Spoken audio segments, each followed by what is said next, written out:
as aulas anteriores. A aula 1 e 2, a aula 3 e 4, 5 e 6, já estão ali no Classroom, na barra atividades, lá no tópico vídeos das aulas ao vivo, né?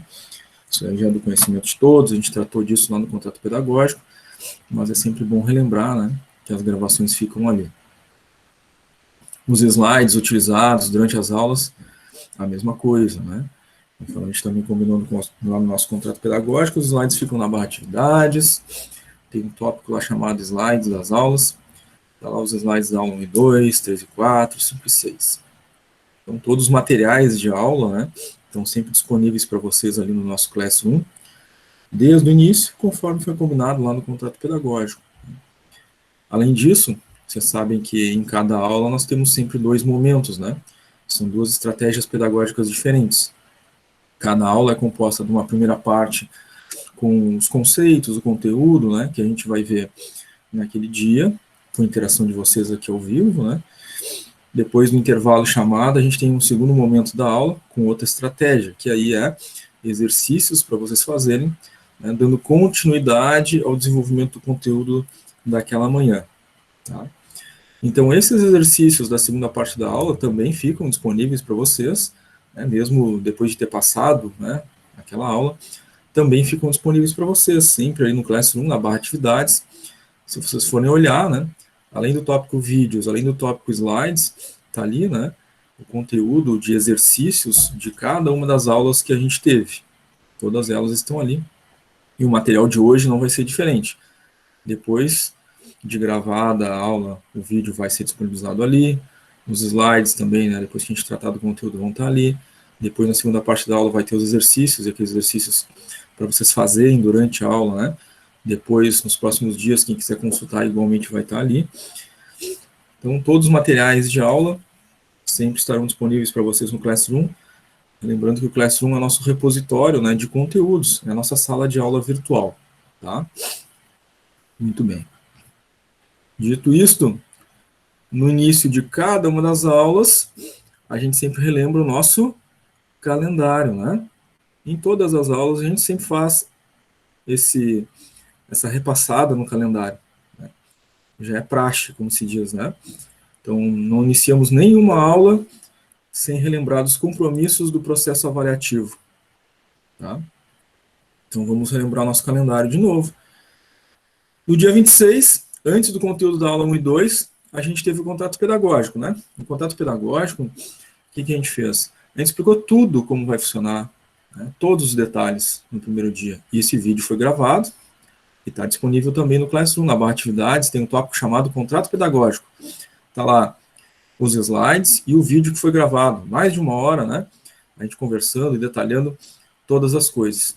Nesse vídeo a gente abriu o Moodle, a gente mostrou acessando a disciplina de TGA, a gente viu que lá tem 4 semanas, semana 1, 2, 3 e 4, e dentro de cada semana tem uma atividade avaliativa para vocês fazerem. A gente falou que tem prazo cada atividade avaliativa, e o prazo está no guia do aluno. A gente abriu o guia do aluno que está lá dentro do Moodle, mostrou onde vocês olham os prazos, informamos que vocês deveriam fazer dentro do prazo para não perder nenhuma das atividades avaliativas. Isso tudo foi dito e instruído no primeiro dia, né? O Classroom, a gente abriu o Classroom também. A gente mostrou onde está o trabalho disciplinar, que ele é editável, que cada um de vocês vai fazer as suas respostas.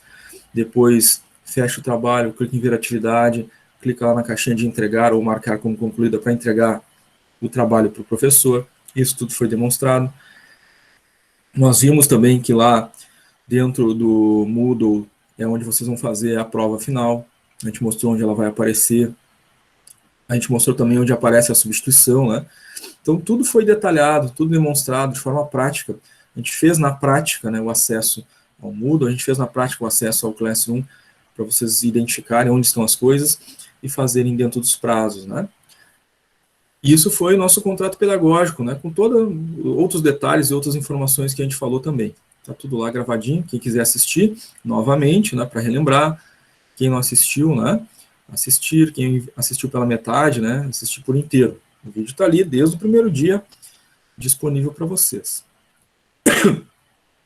E neste primeiro dia, a gente teve o conteúdo da aula 1 e 2, e vocês ficaram com o compromisso de fazer a atividade avaliativa 1 lá no Moodle valendo um ponto.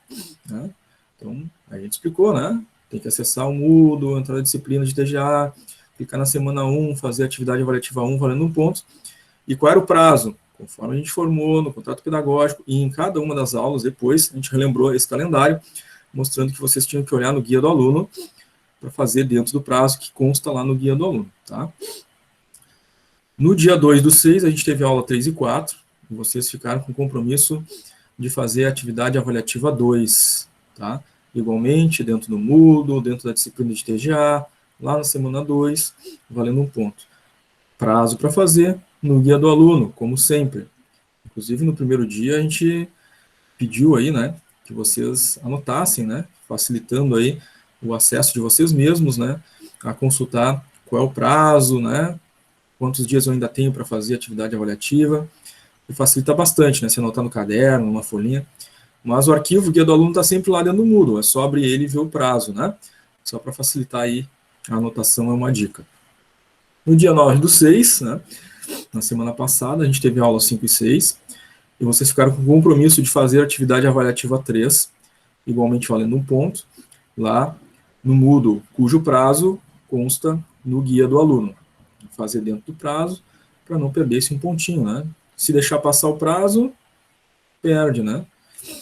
16 do 6, hoje, nós temos a aula 7 e 8, e vocês têm um prazo para fazer a atividade avaliativa 4, valendo um ponto lá no Moodle. O prazo está no guia do aluno. A atividade é no Moodle.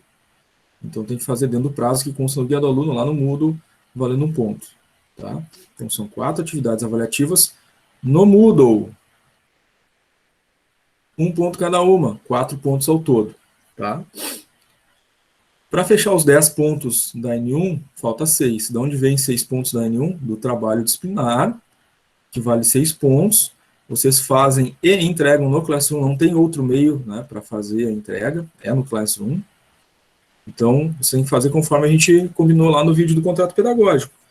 Acessa a barra atividades do Classroom, clica lá no tópico trabalho disciplinar, clica no seu arquivo, né, edita lá as suas respostas, fecha o arquivo, clica em ver atividade, vai aparecer uma caixinha de entrega aí, clica em entregar. Só clica em entregar, claro, depois de preencher as suas respostas, né? Senão vai entregar o arquivo vazio, vai ficar com 0 no trabalho, né? Então tem que fazer as suas respostas primeiro, para depois fazer um envio pelo Classroom, tá? Esse trabalho está disponível desde o primeiro dia. Está lá, gravadinho, no vídeo do contato pedagógico, a gente explicando e disponibilizando o trabalho para vocês. E ele encerra o prazo para entrega até o dia 19, que é no final de semana próximo agora, né? Sábado, encerra o prazo. Já faz um mês, né, que ele está à disposição para vocês fazerem e entregar, tá? Então, todas essas atividades da N1, né, todas elas tinham um prazo bem longo para vocês fazerem, né? Não é um dia só, né? Atividade avaliativa tinha lá uma semana e pouco para fazer, a 2, a 3, a 4, todas com vários dias de prazo para fazer, tá? O trabalho disciplinar é o que tinha mais prazo, né? Quase um mês de prazo aí para fazer e entregar, tá? Então, são 10 pontos na N1. No dia 23 do 6, nesse dia 23 do 6, esse não tem conexão ao vivo, né? Nesse dia vocês têm apenas a prova. No dia 23 do 6, então, vai ser postado no Classroom, antes das 9 horas, as instruções de prova, vocês lerem, né, os detalhes da prova, e o código da prova, no Classroom. Então, antes das 9, vão acessar o Classroom, ler as instruções, copiar o código.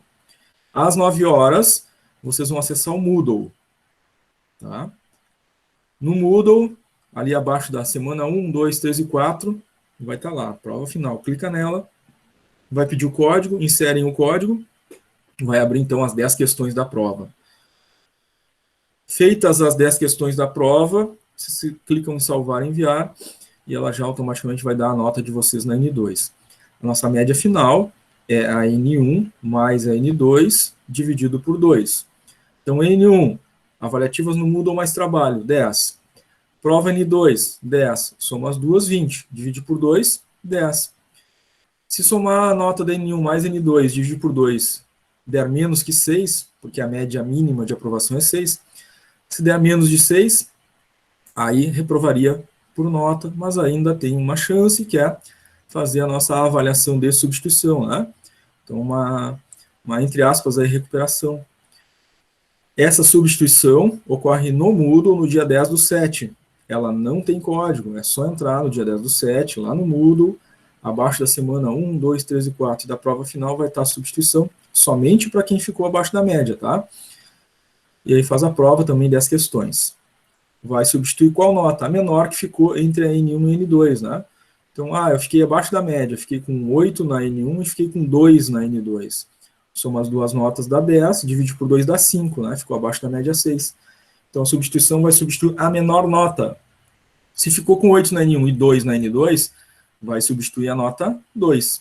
Quanto é que precisa na substituição? Uma nota que é somada com a N1 de 12, porque divide por 2 no mínimo dá 6, né? Então, precisaria, no nosso exemplo aqui, precisaria de quanto na substituição? 4, né? Se ficou com 8 na N1, né? Vai substituir N2, N2 precisa substituir pelo menos por 4 pontos, porque 8 com 4 dá 12, divide por 2 dá 6, né? Certo, gente? Esse calendário aqui, todos esses detalhes e essas informações, além lá do primeiro dia com contato pedagógico, nas aulas anteriores a gente repetiu tudinho isso aqui no início. Sempre no início de cada aula a gente fala a respeito do calendário, reforça que vocês têm que fazer as atividades avaliativas no Moodle, o trabalho disciplinar, a questão da prova, da substituição, a gente reforça que os prazos avaliativos estão tudo no guia do aluno. Então, no dia 2 a gente fez isso exatamente, no dia 9 também fizemos isso antes do início da aula, e hoje, antes do início do nosso conteúdo da aula 7 e 8, estamos de novo aqui, repetindo todo esse passo a passo, mostrando para vocês de novo o processo avaliativo. O processo avaliativo é esse, desde o início, não mudou nada, né? É sempre assim, as 4 avaliativas não mudam, o trabalho, a prova e a substituição. É isso que vale nota, é esse o processo avaliativo. Não tem nenhuma surpresa, nada diferente, nada escondido. É isso aqui, desde o primeiro dia. Tá? Conforme a gente explicou lá no contrato pedagógico, repetiu de novo esse calendário, né, esses detalhes no dia 2, no dia 9, estamos falando hoje de novo no dia 16. Em todas as aulas foi dito isso. Tá? Em todas as aulas foi informado isso.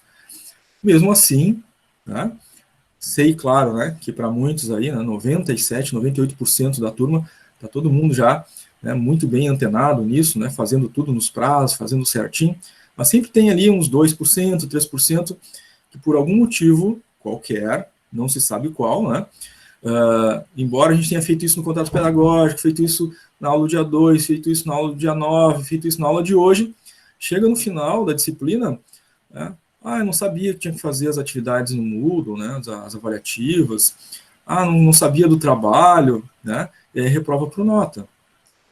Né, porque às vezes nem a substituição vai resolver, porque se não fez nada, né, nenhuma avaliativa no Moodle nenhum, não entregou o trabalho, mesmo que tire 10 na N2 na prova, ficou com 0 na N1. E se vai para a substituição e tira uma nota muito baixa, né, pode correr o risco de reprovar, né? Então, não vamos correr esse risco, né?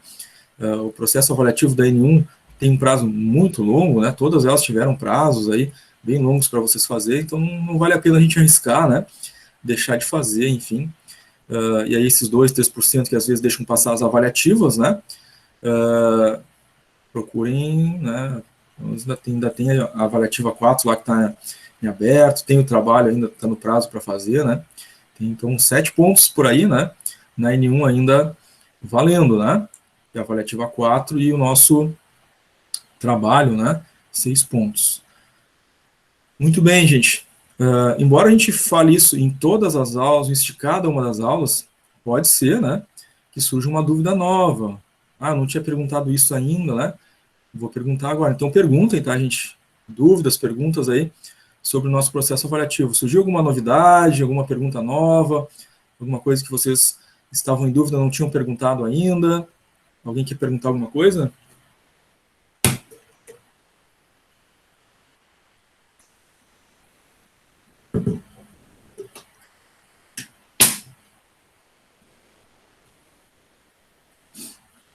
Todo mundo tranquilo com o processo avaliativo? As avaliativas lá no Moodle estão tudo em dia?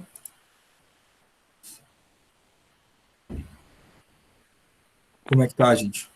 Sim, professor. Legal, Iris, obrigado. A Natasha também colocou tranquilo. O João também mandou tudo certo. Elisete também mandou um tranquilo no chat.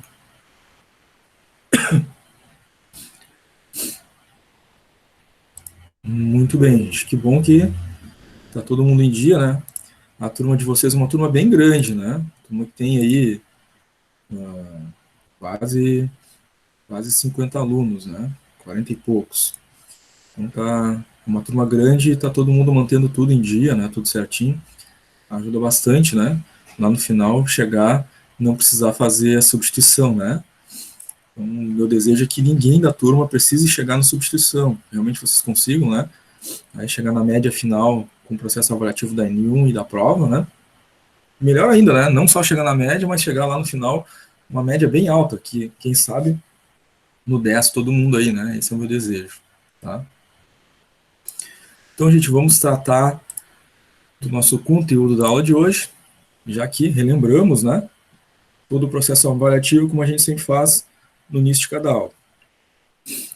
Hoje nós temos conteúdo da aula 7 e 8, né? Na sequência da apostila de vocês. Então, administração japonesa, administração participativa, gestão empreendedora, gestão pela qualidade, as Learning Organizations, governança corporativa, responsabilidade social e teoria da complexidade. Tá? São esses temas aí que vão surgir durante a nossa aula. A participação de vocês, claro, é sempre bem-vinda, né? Se tiverem dúvida, alguma pergunta, ou né, quiserem acrescentar algo, né? Fazer alguma participação, fiquem sempre à vontade aí. Podem participar pelo chat ou podem participar ao vivo, né? Habilitando o microfone aí para a gente poder interagir, tá, gente? Então vamos lá, começando com a administração japonesa. A administração japonesa, ela surge, né, lá com o seu Taishi Ono, que é um dos engenheiros, né, por assim dizer, né, pai aí do sistema Toyota de produção, que é um ícone da administração japonesa, né? Toda a base da administração japonesa ela inicia e se constrói a partir do sistema Toyota de produção. Mas não foi só o Taishi Ono, né, um dos engenheiros, outro engenheiro também que contribuiu muito, né, na construção do sistema Toyota foi o Shigeo Shingo. Tá? O nome da empresa Toyota, né, não era assim originalmente, né? Enfim, ela surge no Japão pós-guerra, lá na empresa do seu Toyoda. O seu Toyoda tinha uma empresa de teares, né? E no Japão pós-guerra houve a necessidade, né, do país se industrializar, gerar emprego, né, conseguir gerar riqueza, né, a fim de sustentar a nação que vinha de um momento difícil, né, de situação ali da Segunda Guerra Mundial, né, após a Segunda Guerra Mundial. E aí a empresa de teares do seu Toyota, né, teve um apoio governamental, né, o apoio desses engenheiros que, pensando num sistema de produção para veículos, né, acabaram, então, né, transformando essa empresa numa empresa de produção de veículos, e aí surgiu a Toyota. Tá? O sistema de produção, então, tem esses ícones iniciais, o seu Taishi Ono, o Shigeo Shingo e o próprio senhor Toyoda, né, o dono da fábrica. A filosofia desse sistema, né, se baseia, então, num prazo, né, curto de produção, com máxima qualidade e menor custo, tá? Buscando atender não só a necessidade dos clientes, mas dos colaboradores também. Tá? O contexto é esse, é um Japão pós-guerra, um país empobrecido, com diversas sanções comerciais, com pouca capacidade de recursos em termos de matéria-prima, né? Mão de obra escassa, e eles precisavam de um sistema de produção que se adequasse a esse contexto. Tá? Por isso o sistema de produção Toyota tem essas características, né? Fazer em curtos prazos de tempo para reduzir o custo, mas com máxima qualidade para atender as necessidades dos clientes. Tá? Então, logo em seguida, né, esse sistema acabou demonstrando para o mundo que era possível, né, fazer uma produção com essas características, né, e uma questão de poucas décadas, né, questão de 10, 20, 30 anos, né, esse sistema Toyota se tornou muito conhecido mundialmente e muitas empresas no Ocidente, né, buscaram aplicar o sistema Toyota de produção ou suas ferramentas, né, como forma de melhorar, otimizar os seus resultados, melhorar a eficiência e eficácia.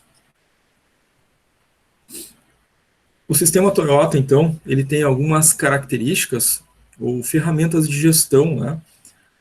Uma delas é o MUDA. Né? O que é o MUDA dentro do sistema Toyota de produção? Né? É a busca da eliminação de qualquer tipo de desperdício.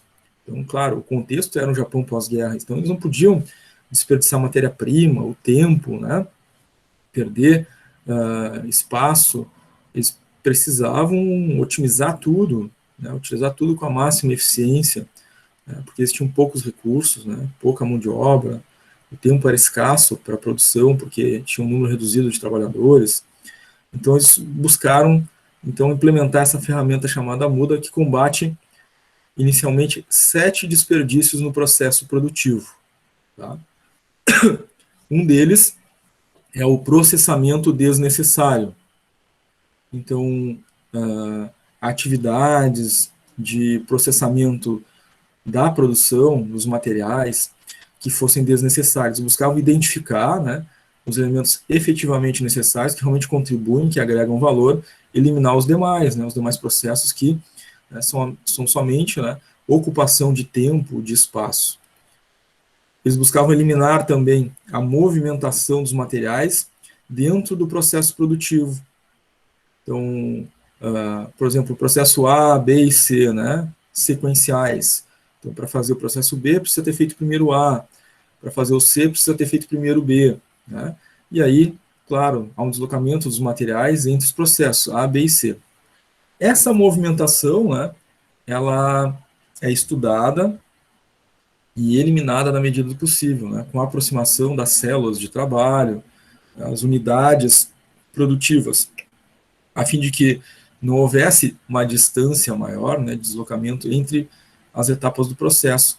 Porque esse deslocamento somado ao longo do tempo, né, é improdutivo, não agrega valor. O que agrega valor?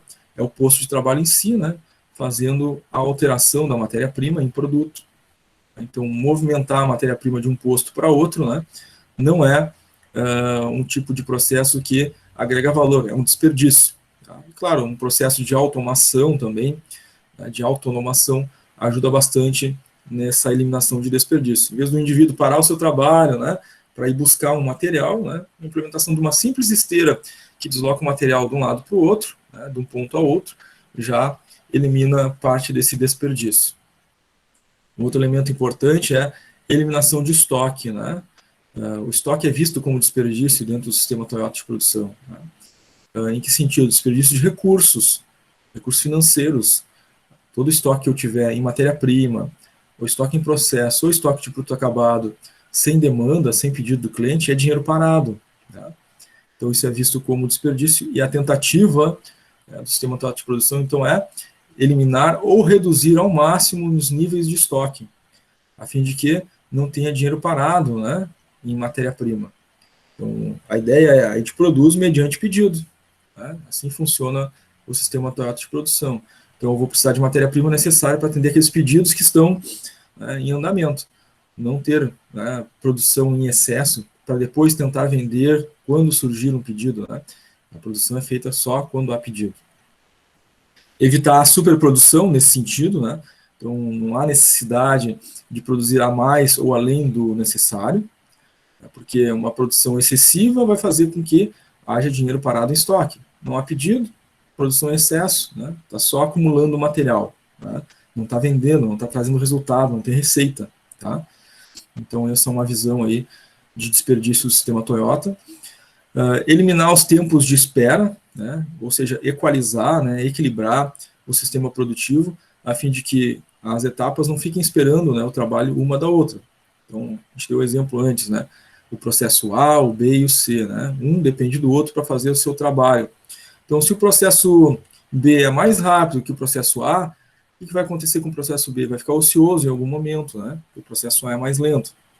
Então, a busca é por equalizar, tornar todos esses processos, né, num nível de produtividade adequado, balanceado, a fim de que não haja espera, parada, né, porque isso é desperdício. Também implementação de sistema de produção, né, com uma manutenção produtiva total, em que se faz manutenções preventivas em máquinas, equipamentos, a fim de que não hajam paradas, né, por defeitos, que a produção parada é desperdício. Então, fazer as manutenções preventivas, né, a fim de evitar esse desperdício.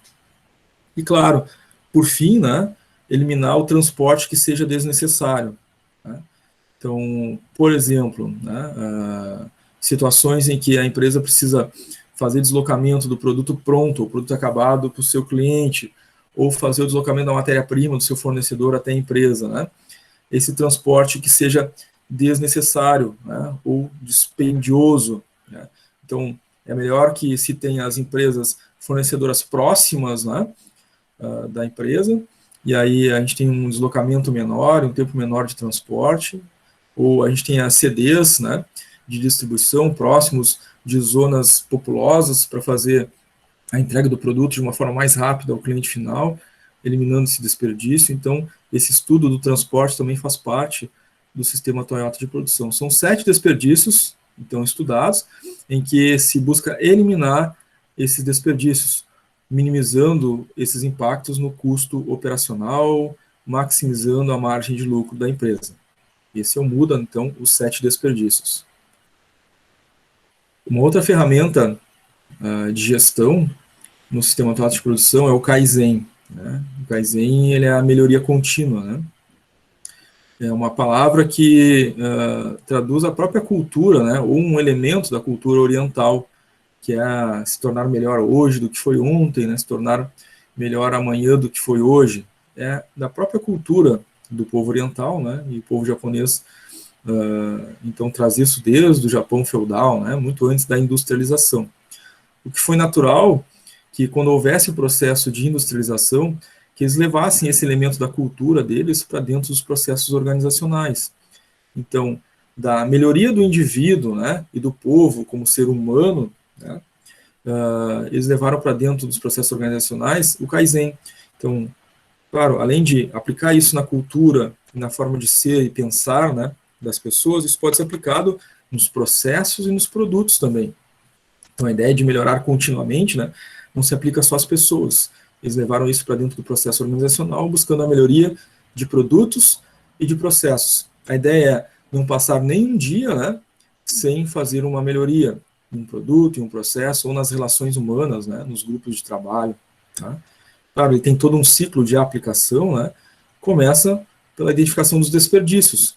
Ali não muda, como a gente viu, né, a gente identifica os desperdícios e começa a trabalhar, né, em cima desses desperdícios, buscando eliminá-los. Ou seja, toda vez que eu elimino um desperdício e melhoro um processo, eu elevei a capacidade da organização, né, proporcionando assim uma melhoria. Tá?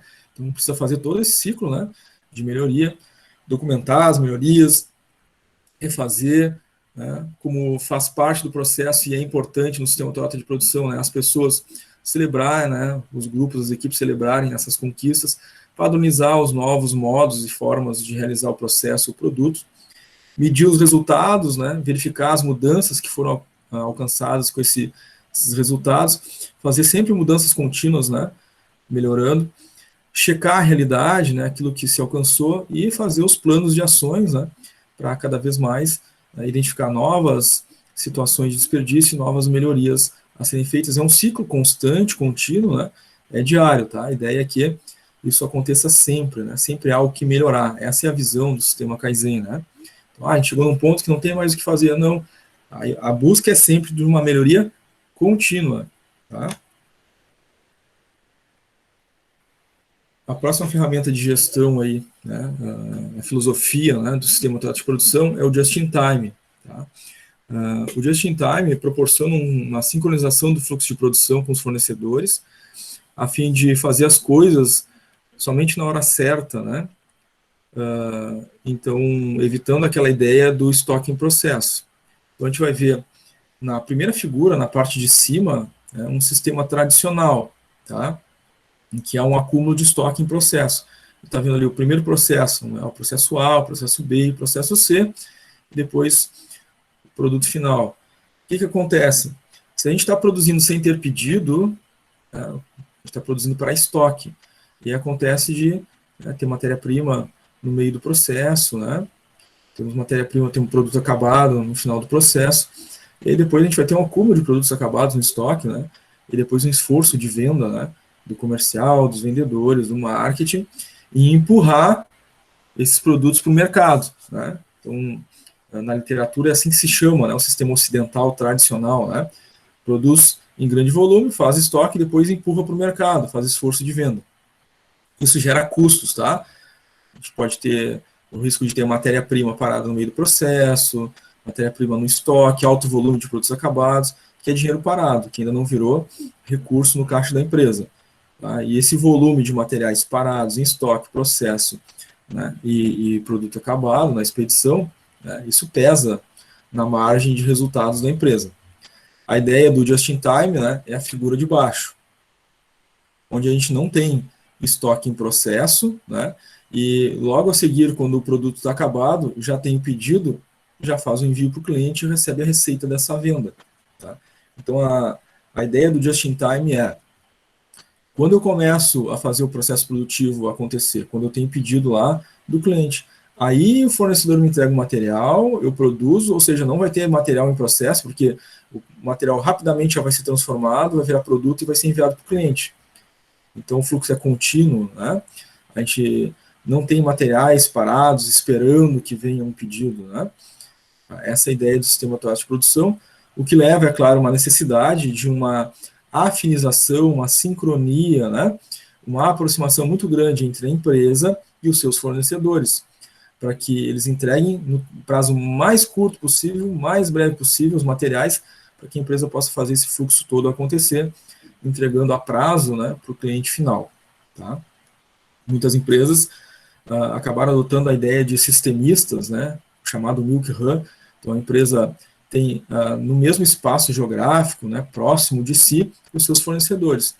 Um exemplo disso são as grandes empresas, né, de montadoras de veículos, como por exemplo a própria GM, né, que utiliza esse sistema de Milk Run, empresas sistemistas, né. Ela tem ao redor dela, né, ali próximo, empresas que fornecem, né, chassi, fornecem pneu, roda, para-brisa, né? Então, quando ela precisa, ela não tem estoque dentro do seu, de matérias-primas dentro do seu espaço, né? O estoque está dentro dos fornecedores. Quando ela precisa, ela pede e faz o processo produtivo acontecer. A ideia é minimizar, então, né, a necessidade de materiais em estoque, melhorando a margem de lucro, melhorando a receita da empresa. Um outro elemento utilizado como uma ferramenta, né, uma filosofia do sistema teatro de produção é o Kanban, tá? É um sistema de informação visual, né, e que aciona o processo produtivo. Então vamos imaginar assim, aqueles três processos de novo, né? O processo A, o processo B e o processo C, tá? Eles são interdependentes. Para o processo B fazer o seu trabalho, o A tem que ter feito o seu. Para o processo C fazer o seu trabalho, o B tem que ter feito o seu. Então, digamos que seja um processo do tipo: o processo A faz o corte, o processo B faz a costura e o processo C faz a estampa, tá? Uma empresa de vestuário. Tá? Então, corte, costura, estampa. Processo A, processo B e processo C. Tá? Então, está começando lá no processo A o processo de corte dos tecidos, por exemplo, uma empresa de costura aí, de vestuário. Lá nesse processo A, um painel visual demonstrando, naquele dia, por exemplo, né, tem que produzir, né, no quadro visual, né, a fazer, tem que produzir lá o corte de 500, né, metros de tecido. Tá? Desses 500 metros de tecido, já estão sendo feitos, né, o primeiro lote lá de 25 metros, por exemplo, estão sendo cortados. E já estão feitos 5 metros já prontos. Então, o processo posterior, que vai fazer a costura, ele já sabe que ele pode, lá no processo anterior, pegar o feito, né? Que está nesse estágio. Tá? Então, o Kanban é uma forma de identificação visual dos próprios processos, né? Identificarem em que andamento e que fase cada um está. Isso é um ponto. O outro ponto é, né, as cores. Tá? Essas cores podem ser diferentes. por exemplo, a fazer, né, eu posso ter aqui os cartões na cor verde, fazendo os cartões na cor amarela, né, e o feito no vermelho, né, ou o contrário, dependendo da classificação que a empresa quer adotar, demonstrando que, né, visualmente também a distância, né, não precisa as pessoas se deslocarem para ir perguntar se já tem alguma coisa pronta, a distância ele já vê, né, tem cartões lá no quadro, no espaço do feito, né, na cor vermelha significa que eu já posso pegar a matéria-prima lá que já está pronta, né, para fazer o meu processo. Então, isso ajuda a interlocução, a comunicação entre as etapas do processo. Esse é o sistema Kanban.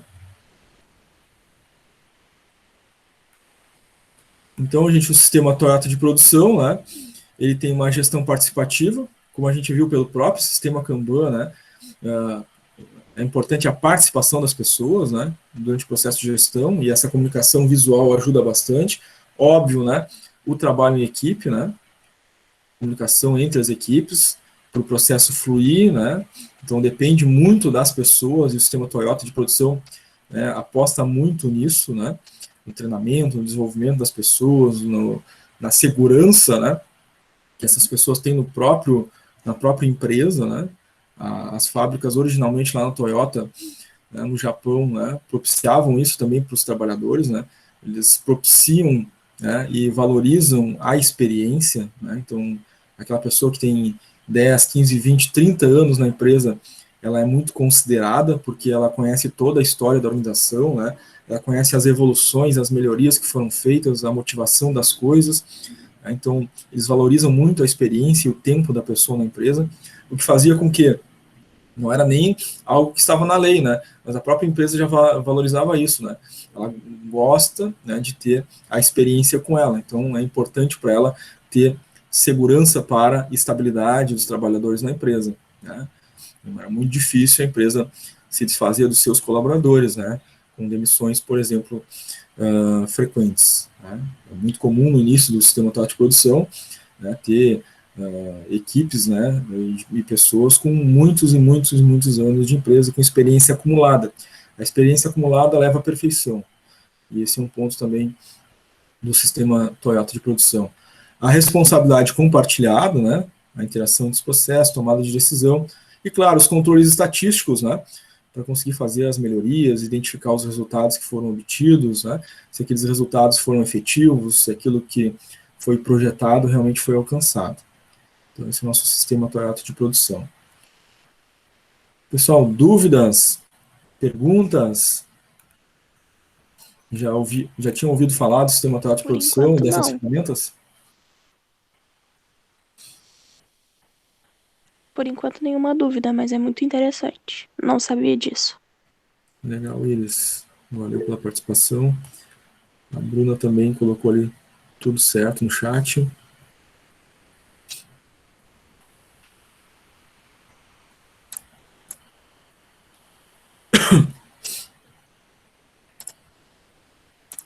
Muito bem.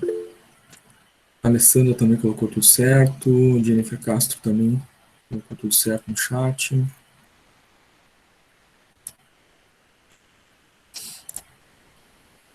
Muito bem, gente. A Renata também colocou tudo ok. O Luan, tudo tranquilo. Legal, gente. Então vamos agora à administração participativa. Tá? Existe, claro, uma decorrência, né, entre as teorias. A gente já viu isso lá desde o início, né, da primeira aula, com as teorias, por exemplo, do Taylor e Fayol, né, aquela abordagem científica, que tinha ênfase nas operações, lá com o Taylor, e ênfase na estrutura com o Fayol. Depois foram surgindo as outras teorias, e a gente viu sempre que as teorias novas surgiam, em geral, em crítica, né, ou com base nas críticas das teorias anteriores, mas aproveitando aqueles aspectos positivos, aquilo que era bom, né, das teorias anteriores. Então, quando uma teoria surge, ela não abandona a construção anterior, né? Ela aproveita tudo que tinha de bom e implementa, né, elementos novos ou elementos que possam corrigir, né, aquelas críticas que surgiram.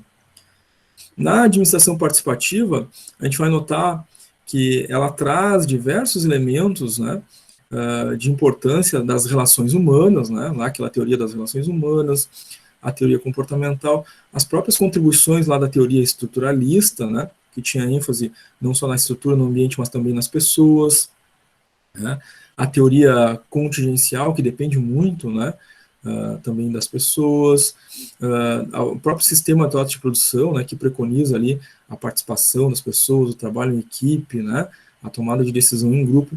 Então, a administração participativa ela vai trazer isso como característica, tá? É muito importante a participação das pessoas, porque é da onde vem o resultado, é das pessoas. Tá? Então, ela amplia, né, e diversifica mais essa visão de que o resultado, de fato, vem das pessoas. É feito pelas pessoas, é feito por pessoas. Tá? Então, a administração participativa, né, ela preconiza a participação dos colaboradores nas decisões da empresa. Tá? Então, não é só, né, a medida de levar ideias, contribuições, né, ou propostas de solução, mas no processo decisório mesmo. O que vai ser feito, como vai ser feito. Tá? Então, claro, é um tipo de administração, né, que depende de um nível de desenvolvimento maior das equipes, né, uma interação muito grande, né, da gestão da empresa com seus colaboradores, um estreitamento de laços e uma confiança mútua para que isso de fato ocorra. Isso exige uma maturidade não só intelectiva, intelectual, cognitiva, mas exige uma maturidade da inteligência emocional também, né, de todos os envolvidos. Tá? Então, exige comprometimento, né, as opiniões de todos importam e existe um sistema democrático, né, de participação de todos. Tá? Todas as equipes, então, participam das tomadas de decisão, né, se interam dos problemas, participam nas discussões e na decisão final, né, dos rumos a serem tomados por essa organização. Tá? Parece algo simples, né, mas depende de um nível de maturidade muito grande. Equipes que estão em fase, né, de desenvolvimento, que ainda não atingiram, né, um nível de maturação maior, mais apurado, né, podem encontrar conflitos, né, nessas situações, né, em que, às vezes, né, tem forças de busca de poder, disputas de poder dentro de um grupo, por exemplo, né, isso vai acabar causando dissensão, vai acabar causando discórdia dentro dos grupos, né. Então, para ter uma administração participativa de fato, precisa ter um desenvolvimento de inteligência emocional muito grande, respeito às diferentes opiniões, né, a busca por aquilo que realmente será melhor para todos, né, e não, né, uma situação em que a gente vai ter, né, um pouco de desenvolvimento, um baixo desenvolvimento da inteligência emocional que pode gerar dissensões. Então, aqui, para isso, precisa, né, ter essas características, tá? Não só a inteligência intelectiva e cognitiva, mas em uma inteligência emocional muito apurada, certo? O Guilherme colocou que para ele travou lá. Não sei se é só a conexão dele lá, se é a internet dele, ou para vocês também travou aí, gente. Como é que tá para vocês? Para mim tá tranquilo. Tranquilo? Para mim também, tá tudo certo. Tudo certo? Para mim tá tudo ok também, tá normal. Certo, valeu, Renato. A Elisete também colocou normal ali no chat. A Natasha também. Guilherme, então deve ser uma variação na tua rede, Guilherme, aí, tá? Na tua internet ou no teu modem, enfim. Às vezes, reiniciar o modem, né, ou reiniciar o aplicativo aí, o dispositivo, resolve, Guilherme. Tenta fazer, de repente, sair da conexão, entrar de novo. Às vezes normaliza, tá, Guilherme? Muito bem. Vantagens, então, da administração participativa. O aumento do clima organizacional, uma melhoria, né, da forma como as pessoas se sentem no espaço de trabalho, como as pessoas se sentem valorizadas e motivadas, né, em estar participando de algo em que a opinião delas importa, a forma como elas pensam é considerada, elas realmente fazem parte do processo decisório. Isso melhora o clima organizacional, aumenta, né, a aderência das pessoas, né, o nível de responsabilidade, o nível de comprometimento. Ela dá oportunidade de expressão a todos, então todas as ideias, né, são consideradas, né, maior integração da equipe, né, maior integração das equipes com o sistema de gestão da empresa, a força do trabalho em equipe, né, e, claro, o trabalho colaborativo entre equipes, né, trocas de informações entre as equipes, troca de informação entre as pessoas, a fim de atingir os melhores resultados. São as vantagens aí da administração participativa. Gestão empreendedora é um passo seguinte, né? Então, da administração participativa surge também a possibilidade da gente identificar pessoas inovadoras, com capacidade resolutiva, resiliência, capacidade de lidar com problemas, dificuldades, e dali, né, criar soluções, novas ideias, novos produtos, novos pacotes, né, que vão atender a um mercado, né? E a gestão empreendedora, então, tem muito disso, né, dessa administração participativa, tá? A origem, né, do termo empreendedor é um pouquinho mais antiga, né, ela vem lá do Jean-Baptiste Say, que surgiu então lá na França por volta dos anos 1800, ele é um economista, né. Quem já fez a disciplina de economia e mercado no primeiro ciclo já deve ter ouvido falar do Jean-Baptiste Say, né, entre outros economistas. Quem for cursar ainda essa disciplina vai se deparar, né, com esse autor. Mas ele, entre tantas coisas, né, entre tantas contribuições na área da economia, ele falou e definiu, né, o que seria inicialmente um indivíduo empreendedor. Ele diz que é um indivíduo que estimula o progresso econômico. É uma definição ampla, né, mas um indivíduo que vai fazer o progresso econômico acontecer. O seu próprio, da coletividade, do país como um todo, né. Então, a soma do coletivo de indivíduos empreendedores é que fazem surgir, né, organizações, empresas, né, resultados financeiros que vão movimentar uma dada economia. Esse é o conceito do Jean-Baptiste Say. Então, os empreendedores, para ele, né, são indivíduos que estimulam o progresso econômico. Tá? Aí, na década de 50, né, bastante tempo depois, surge o Joseph Schumpeter, e ele define empreendedor como uma pessoa criativa e inovadora. Tá? Então, ele agora define características desse empreendedor. Então, lá no Jean-Baptiste Say, né, era uma coisa mais, um conceito mais geral, né, que o indivíduo consegue gerar resultado econômico, né, consegue gerar riqueza, renda. Aqui, ele caracteriza esse indivíduo. Né? Então, esse indivíduo que consegue gerar essas coisas, né, ele é um indivíduo criativo, inovador. Tá? Então, já pontua, né, como a gente pode identificar uma pessoa inovadora. O que faz, é claro, né, com que as organizações, à medida do tempo, né, que foram compreendendo, né, essa valorização das pessoas e, sobretudo, dos indivíduos empreendedores, buscar formar suas equipes, né, com indivíduos que têm essas características, né, criativas, inovadoras. Né. Claro que as características das equipes são muito diversas, mas é importante que dentro das equipes tenha, né, pessoas com esse perfil, né, a fim de que saibam, né, lidar com os problemas, saibam criar soluções. Né. Depois, na década de 70, Peter Drucker, né, introduz aí o conceito de risco. Ele diz que uma pessoa empreendedora é uma pessoa que está disposta a assumir riscos para abrir um negócio.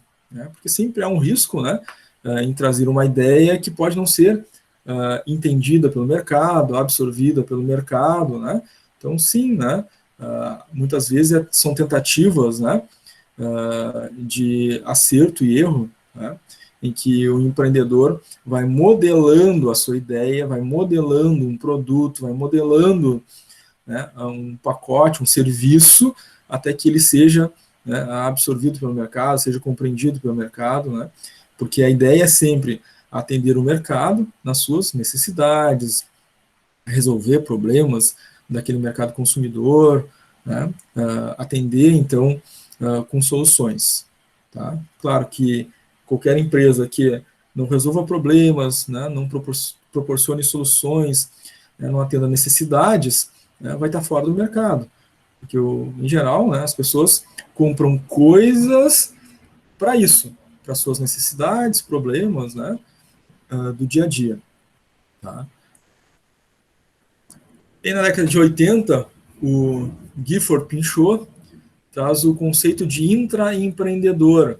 Tá? Então, uma pessoa empreendedora, ela não necessariamente, né, precisa ser um empresário, né, alguém que vai abrir uma empresa, enfim. Né, ele pode estar dentro de uma organização, né, tendo o perfil empreendedor. E aí, né, aquela ideia de que formar equipes com indivíduos empreendedores vai ajudar essa empresa a proporcionar para o mercado as melhores soluções, né, atender às necessidades, resolver os problemas desse público, fazendo com que essa empresa tenha, então, os melhores resultados, já que o resultado vem das pessoas. E se eu tenho pessoas com perfil empreendedor, então, melhor ainda, né, serão esses resultados. Tá? Então, essas são as ideias, né, por trás da gestão empreendedora. Tá? Identificar os perfis empreendedores, né, estimular esses perfis empreendedores dentro das equipes, desenvolvê-los, né, e, na medida do possível, no processo de recrutamento e seleção, aportar para essa organização pessoas com esse perfil. Tá? Isso em termos de iniciativa privada, né? Claro, né, que para a iniciativa pública, né, governos, por exemplo, é importante estimular empreendedores que fazem parte da sua população, porque esses vão abrir empresas, fomentar a economia, gerar emprego, gerar renda e a riqueza do país. Então, sim, é importante, né, os países procuram estimular os empreendedores, alguns mais, alguns menos, né, mas todos, em alguma medida, buscam ter algum tipo de política pública para o fomento dos empreendedores ou empreendedorismo. Tá? Aqui no Brasil a gente tem algumas iniciativas como, né, Sebrae, né, a gente tem também a estrutura do Ministério da Economia, né, a estrutura do Ministério de Infraestrutura, já formada desde a fundação, né, da democratização do país. A gente tem um ministério próprio para isso, né, Ministério de Trabalho, Ministério de Economia, fomentando, né, o empreendedorismo no Brasil. Tá? Claro, né, com seus problemas, né, mas melhorando a cada década, a cada século. Gestão pela qualidade. É um outro aspecto dentro das organizações que merece um cuidado todo especial, né? Porque a qualidade, ela gera aderência, ela gera confiabilidade, né, do público, né, do mercado em relação à empresa, seus produtos e a sua marca. Então, a gestão da qualidade, ela ganha contornos aí, né, de competitividade dentro do mercado. É a qualidade do processo, é a qualidade do produto, é a qualidade do atendimento que vai garantir a base de clientes. Não só garantir a base de clientes, como possibilita o aumento da base de clientes, desde que a gente vive numa atmosfera competitiva. Ou seja, se eu garanto qualidade de atendimento, de produto, de processo, né, e essa minha garantia, ela supera a qualidade de processo, produto e atendimento dos meus concorrentes, os clientes que estão nessa outra base, né, dessa outra empresa, tendem a migrar para a minha base. E se eu construo essa marca forte, essa solidez de qualidade, né, mesmo que o meu produto, eventualmente, né, seja um pouco mais caro, por exemplo, do que a concorrência, muitos clientes vão escolher o meu produto, mesmo que ele seja um pouquinho mais caro, né, em frente ao concorrente. Tá? Isso gera competitividade, né? Isso fortalece a empresa, fortalece a marca. Empresas que têm, né, uma pouca visibilidade, né, ou competitividade em qualidade do produto, do processo e do atendimento, né, elas tendem no médio prazo ou no, né, curto prazo mesmo, deixar de existir.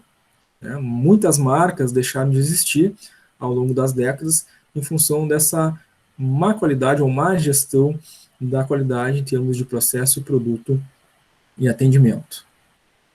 Então, gestão pela qualidade. Ela se dividiu aí em 4 épocas, né, períodos, tá, chamados de eras. A primeira era foi a era da inspeção, em que se limitava aí, né, a identificar erros e corrigir esses erros.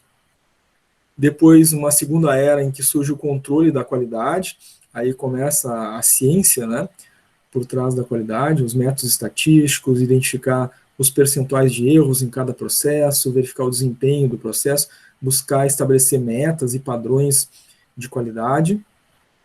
Na terceira era surge a garantia da qualidade, né? Tem ali a questão relacionada ao custo, a solução dos problemas, o planejamento da qualidade.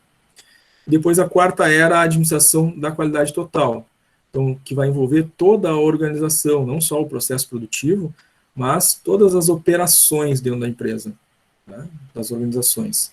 Então não é só o processo produtivo, mas processo de logística, processo comercial, de venda, né, de PCP, de atendimento, de RH, comercial, marketing, todos os processos são geridos pela ótica da qualidade total. Então, como existe uma inter-relação, né, entre todas as etapas, departamentos de um sistema, obviamente, né, essa inter-relação causa impacto dos elementos que fazem parte desse sistema. Então, todos devem estar trabalhando com essa perspectiva da qualidade. E aí surge a qualidade total na quarta era da qualidade. Existe aí uma estratégia da qualidade para todas as equipes, e as equipes são, então, participativas, né, dentro da perspectiva da administração participativa, a qualidade é feita pelas pessoas, né, então as equipes de qualidade são formadas, né, as pessoas participam e são responsáveis pelo processo de qualidade das suas atividades, e envolve, inclusive, né, os próprios consumidores nesse processo. Por quê? Na questão da qualidade total, ela é de ponta a ponta, ela vai do fornecedor até o cliente final. Então, lá no cliente final, o consumidor, importa para mim saber a opinião desse consumidor, as dificuldades que ele possa estar enfrentando com o uso do produto ou do serviço, porque eu preciso melhorar, visão de melhoria contínua, né? Eu preciso melhorar o meu processo, o meu produto, para satisfação desse mercado consumidor, porque é esse mercado consumidor que garante a receita da empresa.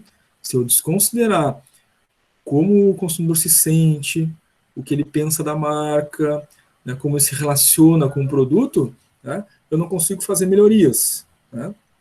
Claro, né, essas opiniões merecem a devida avaliação. Né? Haverão, claro, opiniões que são, sim, né, relevantes, outras, né, podem, né, ser meramente, né, alguma distorção em termos de visão, e isso merece a análise, né? A gente não pode fazer uma melhoria com base, né, em uma opinião eventualmente possa ser distorcida. Né? Então a gente vai fazer método estatístico, ver a maioria das respostas, aquelas respostas que são similares, né, e que indicam um caminho. Né? Então, claro, não é a opinião de um consumidor, mas é um conjunto de opiniões que indicam um caminho para a melhoria de um processo, para a melhoria de um produto, né? Não se pensa aqui, é claro, que uma empresa vai mudar toda a sua política e a sua forma de lidar com o mercado através da opinião de uma única pessoa, porque ela não representa a coletividade. Então, quando a gente fala que envolve consumidores, está no plural, né? Então, é o conjunto daquele mercado de consumidores que está indo por um caminho, está indo por outro, está indicando um caminho, não é a opinião de um ou de um pequeno grupo, tá?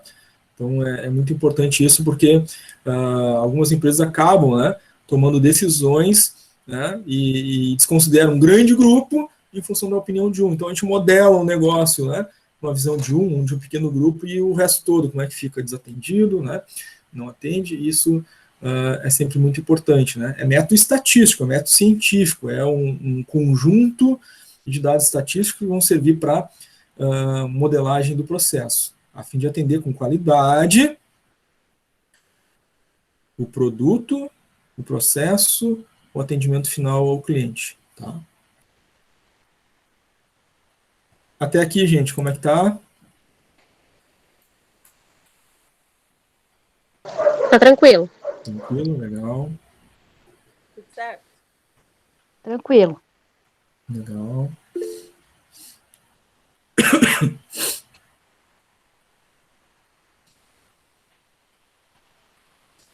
A Natália também colocou tudo certo no chat, o Luan colocou tranquilo. O Renato também colocou tranquilo.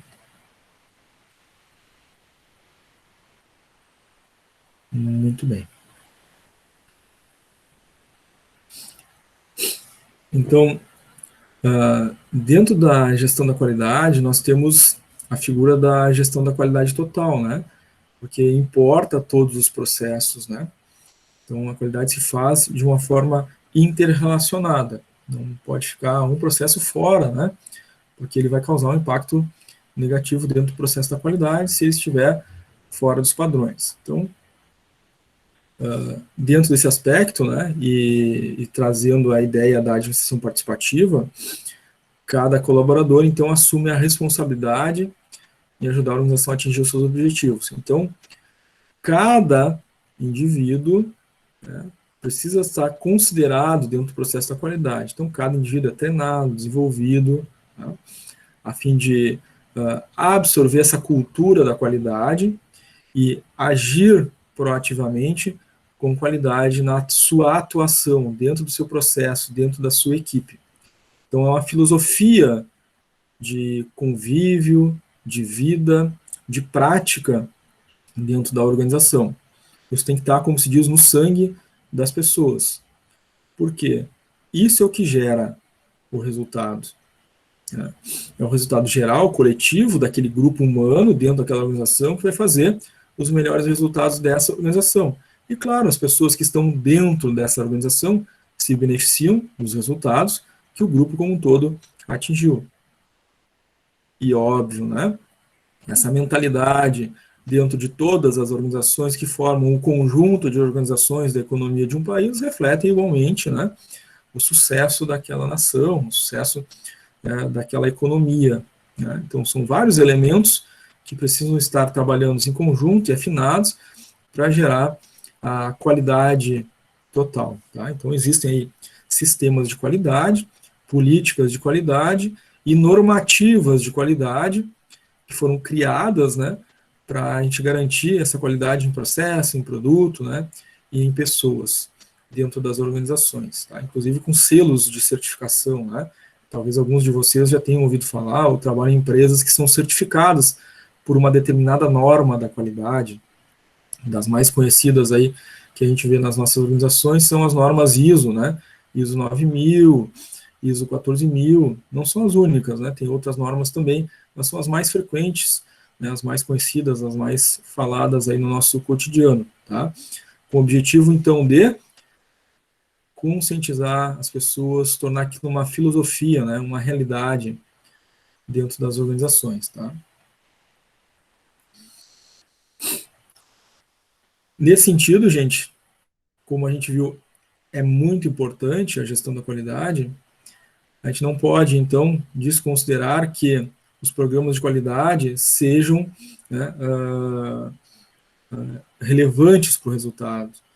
E, então, sendo relevantes para o resultado, e como qualquer tipo de empresa, de qualquer tamanho, né, busca resultados, gestão da qualidade não é para empresa multinacional, ou só para empresa multinacional, né, ou só para empresa grande, né, ou para a empresa que, né, tem filiais espalhadas por todo o território, né, um número enorme de funcionários. Não, gestão da qualidade é para todo tipo e tamanho de empresa. Então, desde a empresa pequenininha que tem, não tem filial, é uma loja só, por exemplo, né, importa para essa empresa a gestão da qualidade, porque se ela quer dar passos maiores, crescer, ter melhores resultados, ela tem que trabalhar com resultado, né, com qualidade para o processo, para o produto, né, para o atendimento ao cliente, né, na gestão das pessoas, né, que vão atender esses clientes. Então, qualquer empresa pode implantar programas de qualidade, porque isso vai impactar o resultado. Né. Claro, existem implantação de programas de qualidade que vão exigir uma soma maior de recursos financeiros. Então, claro, que uma pequena empresa que não tenha poucos recursos ainda possa estar distante, né, por exemplo, de um selo de qualidade, ISO 9000, por exemplo. Mas uma pequena empresa pode, mesmo não tendo essa condição financeira, né, de aplicar um selo de qualidade, uma certificação dessas, pode aplicar ferramentas da qualidade no seu processo de gestão, no seu processo de produção, no seu processo de treinamento das pessoas, né? de forma a fomentar o seu crescimento.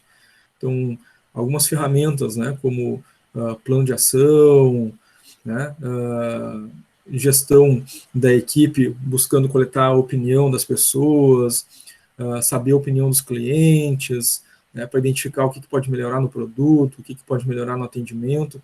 São ferramentas simples, dentro do aspecto da qualidade, e que vão já proporcionar uma melhoria de resultado. Tem que aplicar, é claro, né, conhecer essas ferramentas. Tá? Então, a qualidade, ela pode sim ser implantada, né, em qualquer empresa, tá? Mesmo empresas de poucos recursos. Podem ser programas, né, menos custosos, né, que não tem um selo de qualidade, mas que vai gerar qualidade na empresa. Então, as certificações, como a gente falou, elas são importantes, né, principalmente para empresas que vão fazer uma relação, né, internacional com outras empresas, ou vão vender o seu produto, né, o seu serviço para um público, né, e para clientes que exigem essas certificações, né. É muito comum, por exemplo, empresas brasileiras terem, né, a certificação ISO 14000, por exemplo, além da ISO 9000. Por quê?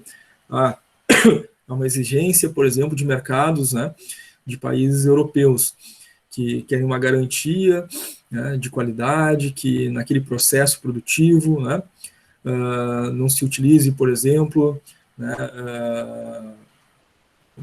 elementos que vão ser contaminantes do solo quando esse produto for descartado. Né.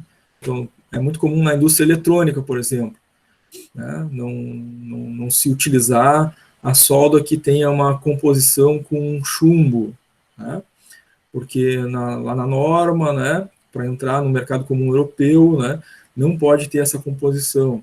E a empresa busca essa certificação que atesta que essa empresa usa no seu processo, né, materiais livres de chumbo, por exemplo. E aí pode fazer exportação, né, para esses países. Então, os sistemas de certificação da qualidade são um diferencial e podem dar acesso, né, às organizações a mercados internacionais, né, a comercializar não só com países, mas com outros tipos de clientes, né, que tenham exigências relacionadas a essas certificações. Tá? Então, ela não é mais um diferencial, muitas vezes já é um requisito de competição, é necessário para o atendimento, a satisfação do cliente, reduz custos, padroniza o produto, o atendimento, né? Cria uma imagem de institucionalidade e, claro, né, ela está aliada e conectada à melhoria contínua. Tá?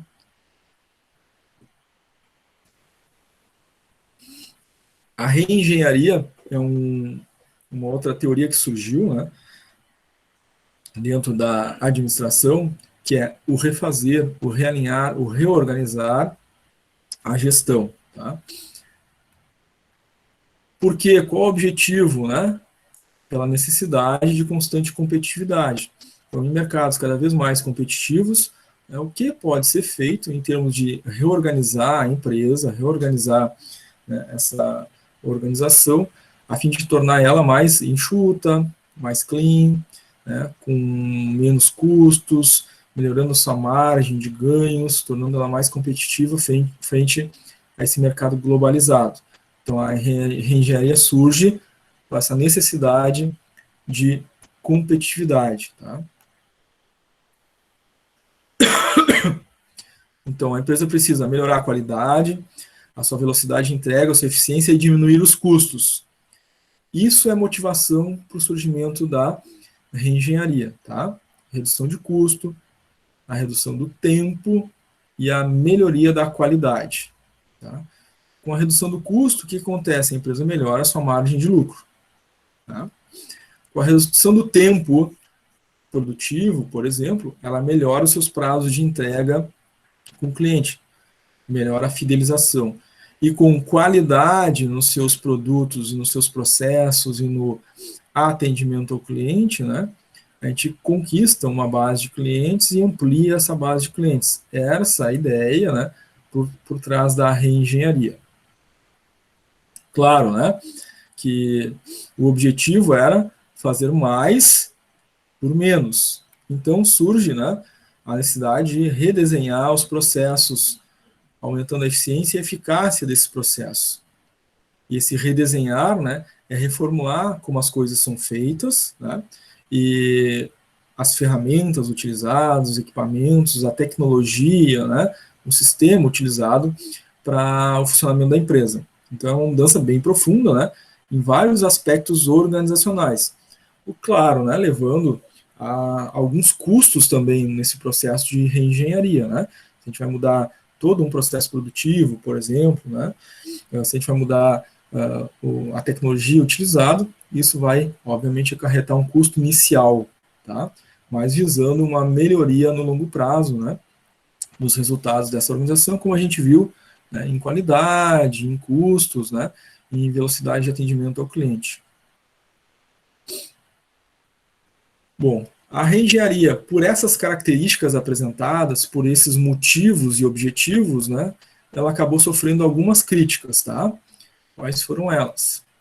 Então, uma das críticas à reengenharia foi o acúmulo das atividades, porque ao fazer o redesenho dos processos, né, muitas vezes, né, tínhamos lá 3, 4 células produtivas, né? Ao redesenhar o processo, algumas vezes se eliminava uma célula, né, agregando o trabalho dessa célula, redistribuindo as células restantes, fazendo com que houvesse ali um acúmulo de atividades e uma sobrecarga de trabalho, né, com as células que permaneceram. Tá? Então, uma crítica pesada aí em relação a isso. Sim, eliminava um custo, né, uma célula a menos, né, uma quantidade menor de máquinas, equipamentos e também de salários, né, de trabalhadores naquele posto. Mas, em contrapartida, gerou sobrecarga de trabalho, acúmulo de atividades, tá?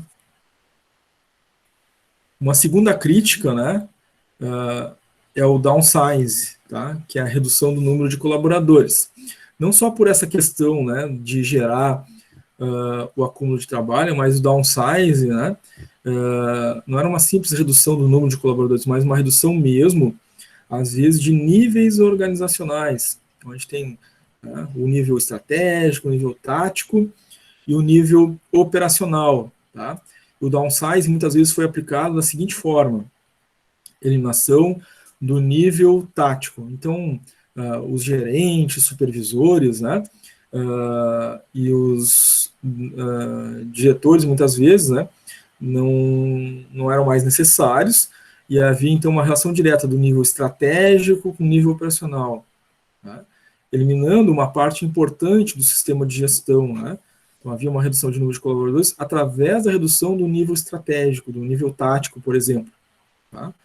E aí, claro, se buscava essa comunicação direta e muitas falhas de gestão, né, em função, né, dessa adaptação que não deu muito certo, né, foi uma prática aí que foi utilizada durante pouco tempo, né, foi uma crítica pesada à reengenharia. Hoje pouco se ouve falar, né, da reengenharia, porque esse elemento downsize, né, ele realmente não foi um elemento que trouxe resultados positivos. Outro aspecto criticado na reengenharia é a terceirização. Por quê?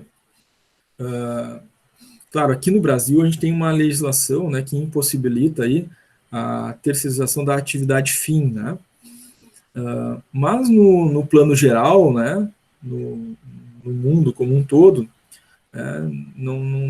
em geral não se tem essa perspectiva, né, de impedimento de terceirização da atividade fim. Então, no geral, no âmbito geral, no que condiz à reengenharia, é passar para terceiros, né, o processo que seria de responsabilidade da empresa. Então, ela subcontrata ou contrata, né, empresas que vão fazer a atividade fim.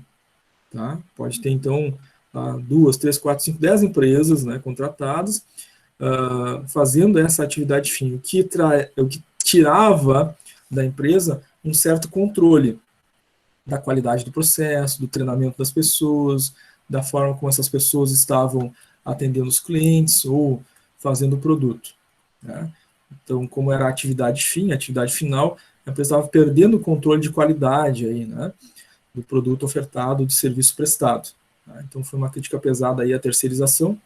Aqui no Brasil, a gente tem terceirização, né? Isso foi, inclusive, matéria de lei, né? E aqui no Brasil, esse elemento de terceirização ficou somente para atividades, né, que não são atividade fim, né? São atividades de apoio, como, por exemplo, serviço de segurança, serviços gerais, né, serviço de limpeza, né, por exemplo. Mas a atividade fim não pode ser terceirizada a priori. Tá? Foi uma das críticas aí, né, que gerava uma perda de controle da organização sobre o seu próprio processo. Muito bem. Depois surgiu, né, bem mais recente aí, as Learning Organization, ou organizações que aprendem, né? O aprendizado nas organizações, o investimento, né, dessas organizações no conhecimento.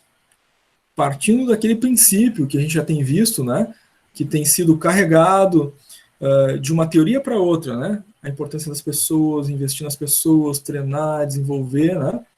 E aí surge as Learning Organizations, que, enfim, torna isso uma teoria, né? Não é mais um componente, né, que está lá dentro de outras teorias, né? Ela é uma teoria em si mesma, tá?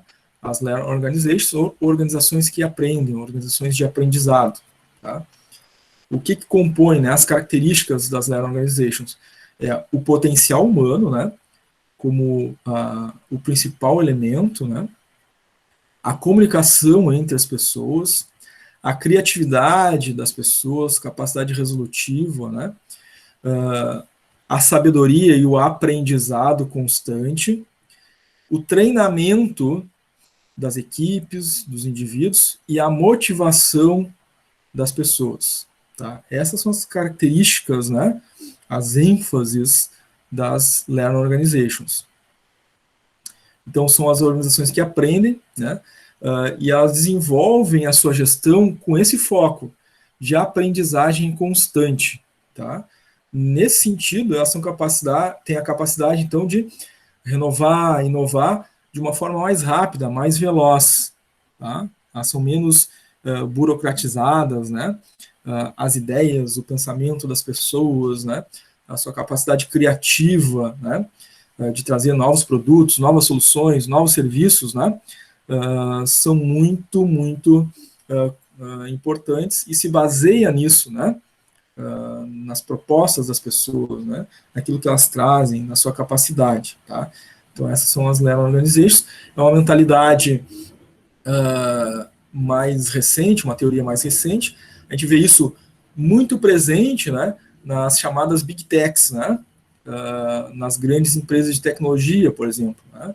A gente ouve falar muito, né, e vê essas experiências de Learning Organization, empresas como Google, né, Facebook, né, empresas de tecnologia de redes, né, usam bastante essa característica de potencial de aprendizado, né, e de produção de conteúdos e conhecimentos e produtos e serviços através das pessoas. Tá?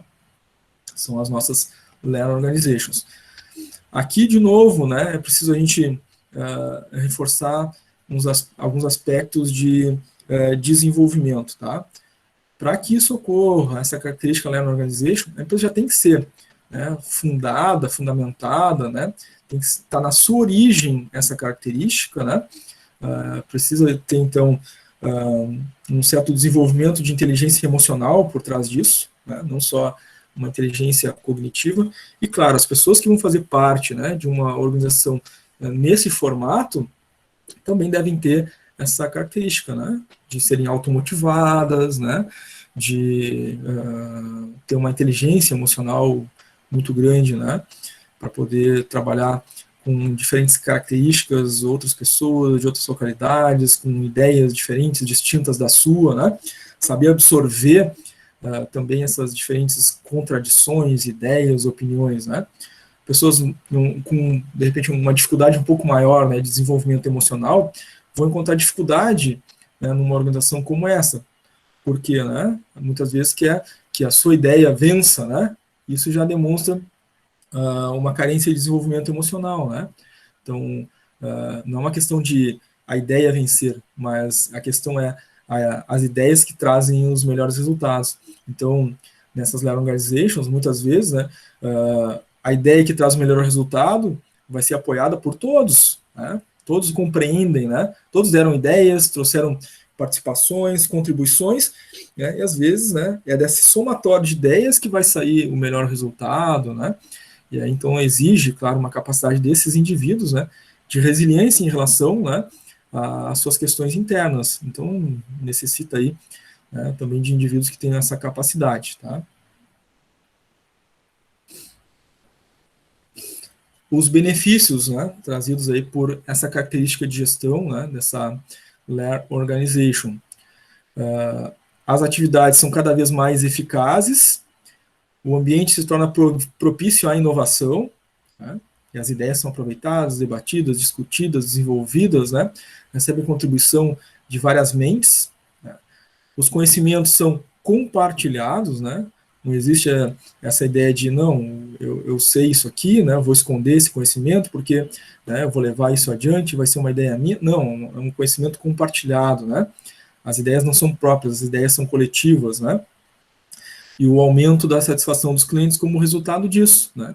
Porque é uma coletividade pensante, né, trazendo soluções, trazendo novas ideias, tá?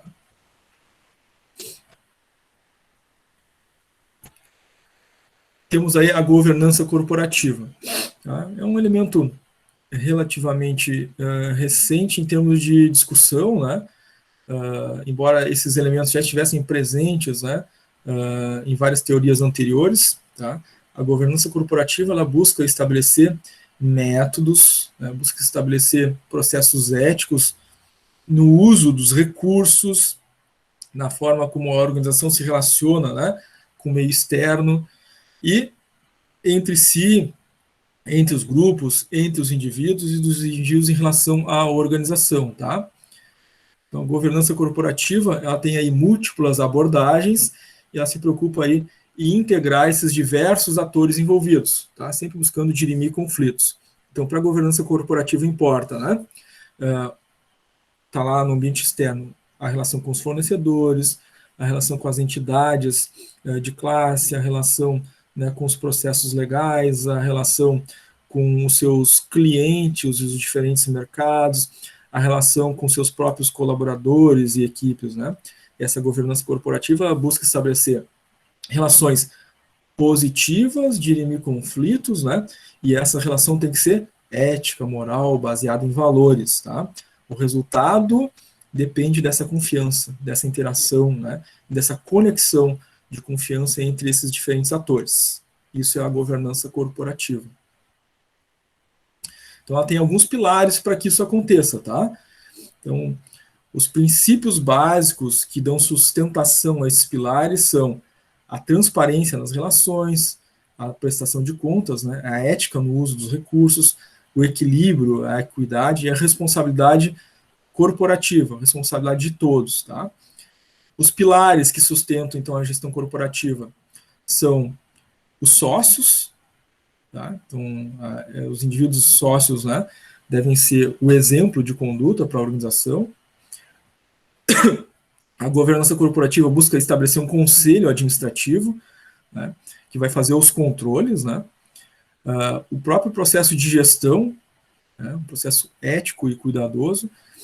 A busca de auditorias independentes, né, para verificar, né, a conduta da própria organização, como ela está, enfim, estabelecendo essas relações com esses diferentes atores, né, e, claro, se corrigir a partir disso. Uma auditoria independente externa, né, pode vir a apontar, a tua relação com os clientes, isso, a tua relação com os fornecedores, aquilo, e a empresa se alimenta dessas informações, dessa auditoria independente, para melhorar essas relações, né. O Conselho Fiscal, né, para a apuração, né, do uso dos valores financeiros da empresa, né, a aplicação correta desses valores, né, um processo ético, eliminar também os processos de eventual corrupção, né, interno nas organizações. Então, o Conselho Fiscal tem esse cunho, tem esse papel importante. E, é claro, né, conduta e conflito de interesses é um pilar, né, de sustentação, ou seja, lidar, né, com esses elementos. Tá? Isso é o que sustenta, então, a governança corporativa.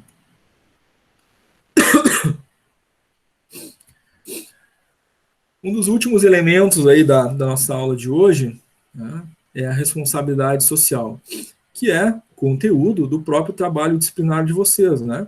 Então, aqueles que já fizeram o trabalho disciplinar, né, tiveram que fazer, então, a leitura daquele arquivo PDF, né, falando sobre a responsabilidade social, e construir ali as suas respostas dentro do trabalho, né? Então, já está um pouquinho mais inteirado desse tema, desse assunto de responsabilidade social. A responsabilidade social, né, ela tem o cunho, né, e a capacidade de mudar toda a perspectiva da organização, a sua visão, né, sobre si mesma, como essa organização se relaciona. Pode falar. Eu também tentando, antes eu não vou conseguir participar agora, hoje, da aula, porque eu estou ajudando meu pai no trabalho aqui. Certo, Miguel, obrigado por avisar. Tá, desculpa por não ter avisado antes. Tranquilo, valeu. Feito, tchau. Muito bem. Então, gente, a responsabilidade social ela tem esse cunho, né? Ela pode mudar toda a cultura e toda a imagem da organização e tornar ela diferenciada para o mercado. A responsabilidade social, né, ela não abrange só, né, a responsabilidade, por exemplo, com o meio ambiente, né? Não é só isso, né? Ela tem uma responsabilidade também, né, com relação à própria geração de renda para aquela sociedade, para aquele povo, né, daquela região, né? E as relações de responsabilidade dessa organização também, né, não só com geração de renda, mas com o retorno que ela possa dar, dando suporte, né, uma rede de suporte, né, através de outras entidades, como, por exemplo, né, nós aqui no Brasil, nós temos o chamado Sistema S, né, como SESI, SESC, SENAT, SENAR, né. Esse Sistema S, eles recebem uma contribuição das empresas que são associadas, né, e essa contribuição que essas empresas dão para esse Sistema S faz com que esse Sistema S propicie para a sociedade alguns serviços gratuitos, alguns atendimentos de saúde para criança, para terceira idade, alguns cursos gratuitos, né, também são disponibilizados por empresas do Sistema S, né, porque elas recebem uma contribuição, né, de empresas que são associadas, né. Alguns atendimentos de saúde, por exemplo, né, como atendimento dentário, alguns que acontecem também atendimentos com relação à busca da saúde física, né, através da terceira idade com ginástica, né, com piscina térmica, com situações nesse sentido oferecidas pelo Sistema S. Quem não conhece pode dar uma pesquisada, né, entrar aí nos sites, por exemplo, do SESI, do SESC, do SENAT, eles têm, inclusive, colônias de férias, né, que são proporcionados aos trabalhadores dessas empresas que são associadas ao Sistema S, né, com descontos, com, né, facilidades. Isso tudo proporcionado pelas empresas que fazem parte, né, e contribuem para aquele sistema. Tá? Claro que as empresas do comércio, por exemplo, né, muitas contribuem para, né, o SESC, né, que é um sistema, então, voltado ao comércio, né, o SENAC, que é um sistema voltado, né, à educação na área comercial, né, as empresas industriais contribuem para o SESI, né, as empresas da área do transporte contribuem para o SENAT, né, então temos aí, né, um sistema que funciona nessa modalidade, que também é utilizado pelas empresas como forma, né, de responsabilidade social, tá? Além, é claro, de algumas ações diretas, né? Muitas empresas fazem ações diretas, né, de apoio, de suporte à comunidade local onde estão inseridas. Tá? A próxima teoria é a teoria da complexidade. Né? Aí essa teoria é a última teoria da manhã. A teoria da complexidade ela foi trazida pelo autor Edgar Morin, né, entre outros, mas ele é o principal expoente dessa teoria, né? Ele é um filósofo francês, e ele traz como característica, né, da teoria da complexidade, né, que ela refuta verdades absolutas. Então, a gente vai perceber que a teoria da complexidade, ela traz nos seus aspectos fundamentais algo que a gente já viu antes. Se vocês lembrarem lá da teoria das contingências, uma das coisas que a teoria das contingências trazia era nada é absoluto, tudo é relativo, né, tudo depende. Então, aqui na teoria da complexidade, vem, né, um pouco desse elemento lá ainda da teoria das contingências. Tá? As verdades absolutas são refutadas, tá? Nada é absoluto. E acaba estabelecendo aí esse princípio chamado de hologramático, mas que nada mais é do que ela aponta que o todo é constituído da união das partes. Então, traz aquela relação de relação entre departamentos e áreas de uma organização, a inter-relação, né, das organizações com outras organizações, e essa inter-relação entre as organizações fazendo, né, as relações entre entidades supra e também governamentais, né, a ideia do mundo globalizado, enfim, né, então as partes estão interligadas, aquela ideia de sistema, né, e o que torna tudo muito mais complexo, né. A organização agora, ela não depende só de si, né, ela não tem uma gestão só dos seus aspectos internos, né, olhar para dentro, olhar para suas operações e para sua estrutura. Ela tem sim, né, uma complexidade toda, né, com o meio externo, né, e esse meio externo globalizado, uma competição, né, entre partes que não fazem parte de uma mesma regionalidade, né, são, enfim, né, complexidades maiores, fazendo com que, né, haja aí uma interdependência interna, né, dos departamentos organizacionais. E, claro, se algum desses departamentos não for bem, né, a organização como um todo sofre os resultados. Então, cada departamento, cada área, cada setor deve ter essa capacidade, né, de não só fazer as análises internas, mas compreender os impactos que isso pode causar para fora da organização, tornando aí as ações, né, todas mais complexas nesse sentido. Tá? Essa é a teoria da complexidade, essa interdependência interna e essa interdependência ou inter-relação, né, entre as próprias organizações. O que faz, né, surgir muito nas últimas décadas aí, né, a necessidade das organizações buscarem, né, parcerias, as chamadas parcerias estratégicas ou colaborativas entre diferentes organizações, às vezes dentro do mesmo setor, às vezes com organizações de outro setor, né?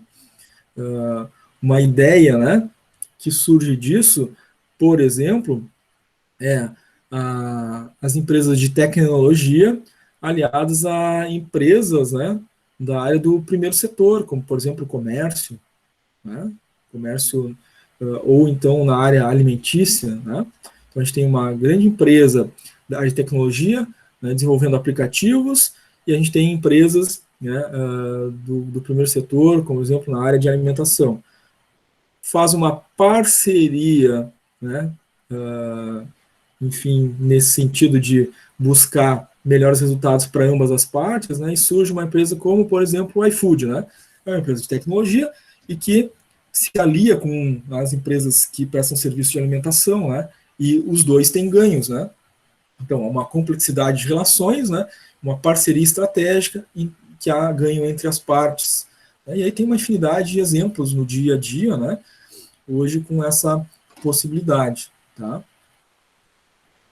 Então, essa é a nossa teoria da complexidade.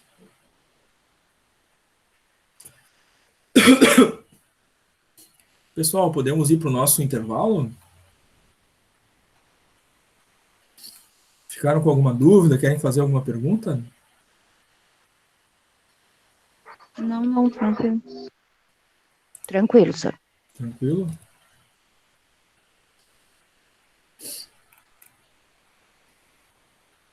Muito bem, gente. Então, intervalo de 15 minutos, são 10h40, né? Então, a gente retorna do nosso intervalo 10h55. Aí, às 10h55, então, a gente vai fazer a nossa chamada. Depois da chamada, a gente vai ter exercício no Classroom. Hoje a gente vai ter um exercício um pouquinho diferente, né? Uma atividade, um desafio aí diferente. A gente viu em teorias anteriores, né, que as empresas precisam estar atentas aí às novas tecnologias, né? Então a gente vai utilizar uma rede social que é bem recente, bem nova, para fazer uma atividade de TGA aí, depois da nossa chamada, tá? Então 15 minutinhos para tomar um café, fazer um lanche e já voltamos.